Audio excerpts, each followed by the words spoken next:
Assalamualaikum warahmatullahi wabarakatuh.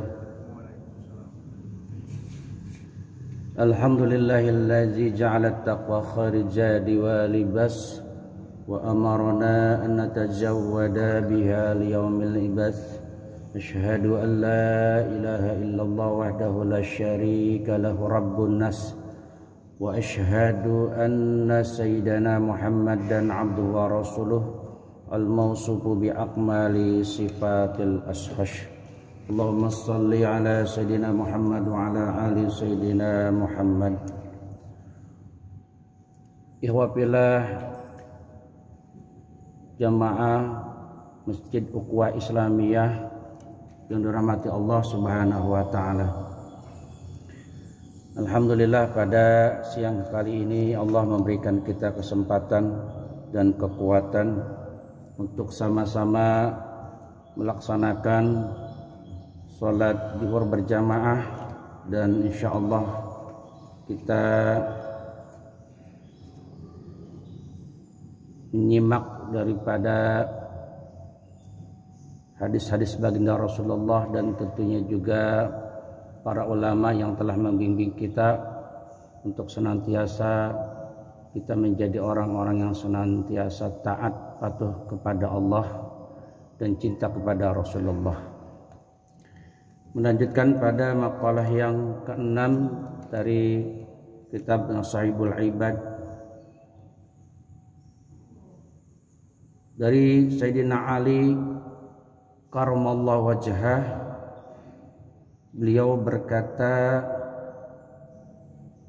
man kana fi talabil ilmi kanatil jannatu fi talabihi wa man kana fi talabil maksiyati kanatin naru fi talabihi. Barang siapa yang sedang mencari ilmu, menuntut ilmu, maka sebenarnya ia sedang mencari jalannya surga. Dan barang siapa mencari kemaksiatan, maka sebenarnya dia sedang mencari neraka. Nah, ini sahabat Ali ini punya sebuah gelar yang namanya karramallahu wajhah, ya. Berbeda dengan sahabat yang lain radhiyallahu an, ya. Kenapa? Ada riwayatnya, ya. Pada saat perang Khandaq, ya, yang pada saat itu kaum muslimin berada di kota Madinah, ya. Seluruh daripada suku-suku yang ada di kota Makkah itu bersatu untuk menyerbu kaum muslimin di Madinah. Nah, padahal jumlah kaum muslimin di Madinah pada saat itu hanya sekitar 700.000. Ya. Ini dibandingkan dengan musuh yang akan menyerang kota Madinah itu sekitar 11.000. Ya. Jadi luar biasa, ya. Ya. 700 orang lawan 11.000. Maaf, tadi bukan 700.000, 700 orang. Ya. Nah, pada saat itu ada yang namanya sahabat Salman Al-Farisi. Ya. Dia mempunyai sebuah gagasan strategi perang, ya, untuk membuat parit, ya, di sebelah selatan kota Madinah. Jadi parit itu diperuntukkan, ya, dibuat untuk, ya, mencegah masuknya kaum kufar untuk masuk ke kota Madinah. Nah, setelah itu selesai, ternyata masih ada orang yang bisa nerobos. Jadi kudanya itu bisa melompati parit itu. Nah, sahabat-sahabat yang lain itu kaget, ya, bukan tidak berani, kaget, ya. Kok bisa ada orang yang menerobos, ya, dengan parit yang begitu cukup luas, ya. Tetapi yang namanya Sayyidina Ali, ya, bin Abi Thalib, dia tenang, ya, tidak panik, ya. Kemudian dia ambil pedang, ya. Kemudian dia hadang orang itu dan akhirnya terjadi pertarungan yang sengit, ya, antara Sayyidina Ali dengan si penerobos itu dan akhirnya kalah. Ya. Si orang yang nerobos ini, orang kafir ini kalah dalam pertarungan dengan Sayyidina Ali. Makanya dikasih gelar dengan gelar karamallahu wajhah. Jadi gitu, Ali itu mempunyai gelar seperti itu. Berbeda dengan sahabat yang lain yang disebut dengan radhiyallahu anhu. Nah, beliau mengatakan barang siapa sedang mencari ilmu, maka sebenarnya dia sedang mencari surga. Ya. Barang siapa yang mencari kemaksiatan, maka sesungguhnya dia sedang menuju ke neraka. Ya. Makanya mencari ilmu itu ada sesuatu yang sangat-sangat penting. Ya. Contoh sederhana pada saat kita ibadah yang kita lakukan dalam sholat kita, ya, kita bisa berjamaah. Sudah sebuah prestasi yang luar biasa, ya. Tetapi tetap yang namanya hukum-hukum dan syarat-syarat sholat itu kita harus pahami. Arkanus sholah berapa, syurutus sholah berapa, mubtilatis sholah berapa, rukunnya sholat kita harus tahu, ya. Syaratnya sholat kita harus tahu, dan hal-hal yang membatalkan sholat juga harus tahu. Nah, ini pentingnya kita mencari ilmu seperti itu. Analoginya sederhana, ya. Tatkala kita sholat berjamaah, ya, bersama-sama, seolah-olah kita berangkat dari suatu titik, ya, rombongan, ya. Ada driver di situ yang memimpin, ya, yang mengendalikan daripada kendaraan. Kita menuju misalnya ke kota Cirebon atau Tegal, ya. Kalau kita sudah tahu kan enak. Ya, dari Jakarta kemana dulu, ya, pasti kan mungkin melewati Bekasi dulu, kemudian Cikarang, kemudian Kerawang, kemudian Cikampek, Pamanukan, ya, terus sampai ke Patrol, Indramayu dan seterusnya, baru sampai ke kota Cirebon. Nah, kalau kita sudah tahu itu kota-kota yang kita lalui kan sangat luar biasa, artinya ada sesuatu yang lebih dari orang yang tidak tahu. Ya. Jadi kalau orang yang tidak tahu ya udah ikut-ikut aja. Sholatnya tetap sah. Ya. Berjamaah itu kenapa? Ya. Disyariatkan dalam agama kita itu untuk melaksanakan berjamaah itu adalah sunnah muakkad, artinya sunnah yang sangat ditekankan. Ya, berjamaah itu. Ya. Sholatnya sudah tentu adalah fardhu ain. Ya. Wajib, ya. Tetapi berjamaah itu adalah sunnah muakkad yang sangat ditekan. Maksudnya apa? Orang-orang yang mungkin baru belajar sholat atau mungkin tidak memahami ilmu sholat itu, ya, terwakili oleh yang namanya sholat jamaah. Tetapi paling tidak kita sebagai kaum muslimin yang cerdas, ya, harus juga mencari ilmu tentang bab sholat, ya. Rukun sholat berapa, ya. Syaratnya sholat berapa, batalnya sholat gimana, ya. Arkanul wudu, ya, rukun wudu juga harus tahu, batalnya wudu juga harus tahu. Nah, ini pentingnya kita mencari ilmu yang disampaikan tadi oleh Sayyidina Ali karamallahu wajhah. Ini adalah orang yang menuntut ilmu itu, ya, dia bagaikan orang yang sedang berproses menuju jalannya surga Allah Subhanahu wa ta'ala. Ya. Istaghala walal ilmi an fa'il ladzi la yajuju li balagi al afili jahilati kana fil haqiqati talaba li jannah. Jadi orang yang sudah balik, ya, balik itu kan kita sama-sama tuh, itu mempunyai sebuah kewajiban juga untuk mengetahui tentang ilmu, ya. Baik di bab toharoh, baik itu bab sholat, ya. Itu mempunyai kewajiban itu, ya.